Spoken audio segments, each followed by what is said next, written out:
ఆంధ్రప్రదేశ్ రాష్ట్ర గవర్నర్ గారిని ఈరోజు వైఎస్ఆర్ కాంగ్రెస్ పార్టీ తరఫున రిప్రజెంట్ చేయడం జరిగింది.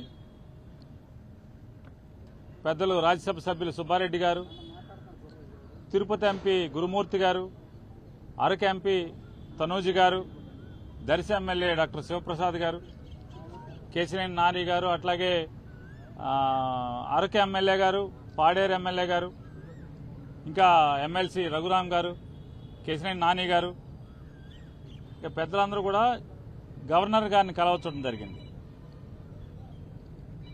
కౌంటింగ్ అయిపోయిన తర్వాత, ఎన్నికల లెక్కింపు అయిన తర్వాత ఈ ఆంధ్రప్రదేశ్ రాష్ట్రంలో జరుగుతున్నటువంటి బీహార్ తరహా కిరాతకాలు, బీహార్ తరహా హింసా రాజకీయాలు ఇవన్నీ కూడా గవర్నర్ గారి దృష్టికి తీసుకెళ్తామైంది.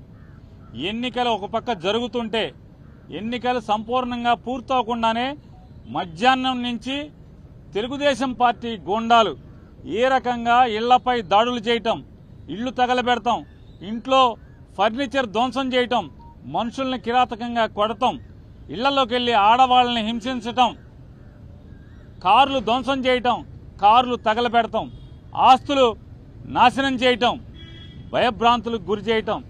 అంటే తెలుగుదేశం పార్టీ అధికారంలోకి వస్తే ఎర్ర పుస్తకంలో, అంటే ఎర్ర పుస్తకంలో ఏం రాసుకున్నారా అంటే, మేము హింస కోసమే, ఈ కక్ష తీర్చుకోవడం కోసమే, మాకు వ్యతిరేకంగా వైఎస్ఆర్ కాంగ్రెస్ పార్టీ ఎవరు జెండా పట్టుకుంటే వాళ్ళనల్లా కిరాతకంగా హింసిస్తాం, వాళ్ళ ఆస్తులు ధ్వంసం చేస్తామనేటువంటి దానికోసమే అధికారంలోకి వచ్చినట్టుగా ఇవాళ వాళ్ళు ప్రవర్తిస్తున్నారు. ఇవన్నీ గవర్నర్ గారికి చెప్పినప్పుడు ఆయన ఆశ్చర్యపోయారు. ఏంటి ఇంత కిరాతకంగా జరుగుతుంటే పోలీసు పట్టించుకోవట్లేదా అని చెప్పినారు. వాస్తవం సార్, ఇది ఒక్క ఎఫ్ఐఆర్ కూడా నమోదు కావట్లేదు. వెళ్ళి పోలీస్ కంప్లైంట్ ఇచ్చినా, ఫోటోలతో వీడియోలతో ఇచ్చినా కూడా ఆ వీడియోలన్నీ కూడా గవర్నర్ గారికి ఇవ్వడం జరిగింది. ఇంకా ఎక్కడెక్కడైతే జరుగుతున్నాయో అన్నీ చెప్పడం జరిగింది. ఆఖరికి ఈరోజు మీతో మాట్లాడటానికి వచ్చే ముందు కూడా నూజివీడులో ఒక కౌన్సిలర్ని నడి బజారులో పట్టపగలు స్టాబింగ్ చేయడం జరిగింది. కత్తులతో వెంటపడి పొడవటం జరిగింది. పోలీసు సాక్ష్యంగా, పోలీసులు ఆ పక్కన ఉన్నా కూడా పోలీసుల ముందే స్టాబింగ్ చేసిన, కత్తులతో పొడిచినా కూడా పోలీసులు ఆపిన పరిస్థితి లేదు. కనీసం కేసు పెట్టినటువంటి ఇంతవరకు కూడా దాఖలాలు కాలేదంటే గవర్నర్ గారు ఆశ్చర్యపోయి, ఖచ్చితంగా నేను డీజీపీని పిలిపిస్తాను, ఇవన్నీ కూడా గట్టిగా విచారణ చేస్తాను మీరు అంటే మేము ఆయనకి వీడియోలతో సహా ఇవ్వడం జరిగింది, ఫోటోలతో సహా ఇవ్వడం జరిగింది. అవన్నీ కూడా ఆశ్చర్యపోయి అన్నీ కూడా మేము ఫోన్లో కూడా కొన్ని చూపించాం, వీడియోలు ఎలా ఉన్నాయో. ఇంకా మా దగ్గర చాలా వీడియోలు ఉన్నాయండి అని చెప్తే అవన్నీ కూడా మా సెక్రటరీ గారికి పంపించండి, నేను చూస్తాను, వెంటనే యాక్షన్ తీసుకుంటాను. పోలీసుని గెలుపోవటంలు అనేవి సహజంగా ఉంటాయి, కానీ ఈ రకంగా కిరాతకం, ఈ రకంగా హింసా ప్రవృత్తి, ఈ రకంగా విధ్వంస ధోరణి అనేది చేస్తే ఇంక ప్రభుత్వం ఎలా ఉన్నట్టా లేనట్టా, ఇది డెమోక్రసీ కదా అని చెప్పి ఆయన చెప్పడం జరిగింది. ఆయన కూడా సోదాహరణంగా వివరించాం. ఇంకా ఎక్కడెక్కడ సంఘటనలు జరుగుతున్నాయో, ఎక్కడెక్కడ అన్ని వీడియోల్ని, ఫోటోల్ని అన్ని ప్రతిదీ కూడా ఆయనకి పంపిస్తామని చెప్పాం. ఖచ్చితంగా పంపించండి, నేను యాక్షన్ తీసుకుంటాను, కంట్రోల్ చేస్తానని చెప్పని చెప్పారు. అలాగే ఆంధ్ర రాష్ట్ర ప్రజలకు కూడా తెలియజేస్తున్నాం, గవర్నర్ గారికి ఏది చెప్పామో మీకు కూడా అదే చేస్తున్నాం. ఇవాళ అంటే 4వ తారీఖు మధ్యాహ్నం నుంచి ఏ రకంగా తెలుగుదేశం పార్టీ హింస ప్రవృత్తితో చెలరేగిపోతుందో, హింసను ఏ రకంగా ఈ ఆంధ్ర రాష్ట్రం మీద ప్రజ్వలింపజేస్తున్నారో, అంటే వాళ్ళు గెలిచింది ఈ రకంగా ధ్వంసకాండ కోసమా, ఈ రకంగా హింసాకాండ కోసమా ఇవాళ ప్రజలు ఓటేసిందా చంద్రబాబు నాయుడు గారికి, కూటమికి అని చెప్పని మేము మీ ద్వారా, ప్రజల ద్వారా ఇవాళ తెలుగుదేశం పార్టీని, కూటమి నాయకుల్ని హెచ్చరిస్తున్నాం. ఈ రకంగా మీరు ప్రోత్సహిస్తే ఈ సంస్కృతిని, బీహార్ సంస్కృతిని ఆంధ్ర రాష్ట్రంలో కనుక మీరు బీజం నాటితే ఎల్లకాలం మీరేం ఉండరు కదా. అంటే ఈ రాష్ట్రానికి కొత్తగా ఏం సంస్కృతి తీసుకొస్తున్నారు మీరు అంటే, ఇది అందుకోసమే జగన్మోహన్ రెడ్డి గారు కూడా ఈ ఎక్కడెక్కడైతే రాష్ట్ర వ్యాప్తంగా 26 జిల్లాల్లో హింస ప్రజ్వలిల్లుతుందో, ఈ భీకరంగా ఈ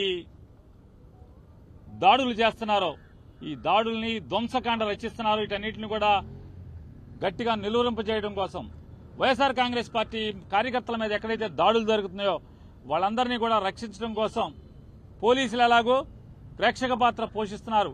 పైన చంద్రబాబు నాయుడు కూటమి నాయకుల యొక్క ఒత్తిడి మేరకు పోలీసులు ఏ రకంగా నిర్వీర్యంగా చూస్తూ ఊరుకుంటున్నారో, తోలుబొమ్మల్లాగా చూస్తూ ఊరుకున్నారో, వీటన్నిటిని కూడా మేము కూడా మా కార్యకర్తలను కాపాడుకోవడం కోసం 26 జిల్లాల్లో మాజీ మంత్రులతో, ఎమ్మెల్యేలతో, ఎమ్మెల్సీలతో వీళ్ళందరితో కూడా 26 జిల్లాల్లో కమిటీలు ఏర్పాటు చేయడం జరుగుతుంది.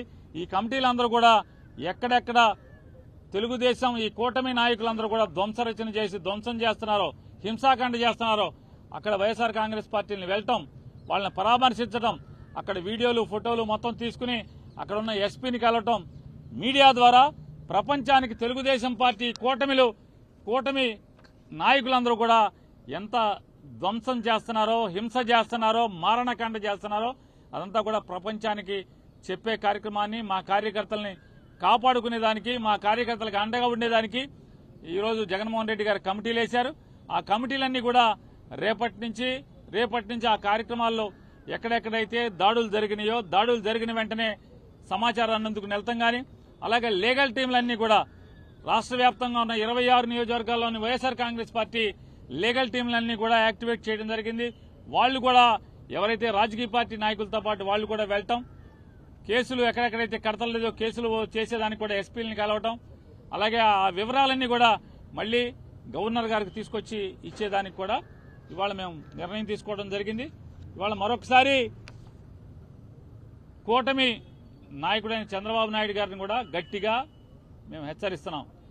ఈ బీహార్ సంస్కృతిని లేదా ఈ వేటాడే అధికారాన్ని అడ్డం పెట్టుకుని ఈ వేటాడేటువంటి, ధ్వంసం చేసేటువంటి, ఆస్తులు తగలబెట్టేటువంటి లేదా మనుషుల్ని ప్రాణహాని చేసేటువంటి, నరికేటువంటి, కత్తులతో దాడులు చేసేటువంటి సంస్కృతిని ప్రారంభిస్తే ఖచ్చితంగా దీని పర్యవసానాలు అనుభవించాల్సి వస్తుంది భవిష్యత్తులో అని కూడా చంద్రబాబు నాయుడు గారికి హెచ్చరిక చేస్తూ ఇది మానుకోమని చెప్పని, కట్టిపెట్టమని చెప్పని, అలాగే వారిని గట్టిగా డిమాండ్ చేస్తూ పోలీసును కూడా, అధికారులను కూడా మేము డిమాండ్ చేస్తున్నాం.